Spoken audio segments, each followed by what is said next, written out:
ازيكم عاملين ايه؟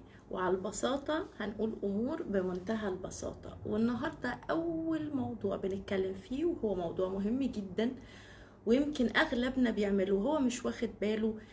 هنتكلم عن سارقي الانتباه. احنا قبل كده اتكلمنا عن سارقي الطاقة، الناس اللي بتسرق الطاقة بتاعتنا. لا، احنا بنتكلم عن سارقي الانتباه. مين سارقي الانتباه دول؟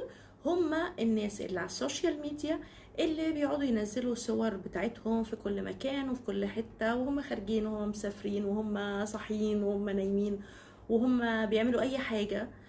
الناس دي انت بتقف قدامها فترة طويلة جدا وبتفكر كتير. هي بتأذينا من كذا ناحية. اولا، هم اسمهم سارقي الانتباه لان هم بيسرقوا انتباهك، بس في نفس الوقت بدون اي مقابل. انت بتقعد الثلاث اربع دقايق اللي بتتفرج فيها عليهم، يا سلام ولو عجبك اساسا الاكاونت بتاعهم ودخلت تتفرج على الصور بتاعتهم كلها او على الفيديوز بتاعتهم كلها، هم اصلا ما بيعملوش اي محتوى ولا اي فايدة على السوشيال ميديا.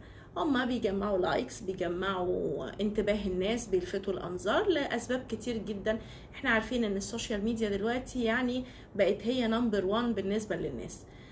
فبليز بليز ارجوكم ناخد بالنا من الناس سارقي الانتباه دول، ويعني احنا نحاول نخلي وقتنا افيد واحسن وافضل على السوشيال ميديا. ان احنا ممكن نقرا معلومه او نشوف حتى لو فيديوز، نشوف فيديوز في معلومه، في فكره، في هدف، في حاجه تصحح لنا افكارنا، تصحح لنا معلوماتنا.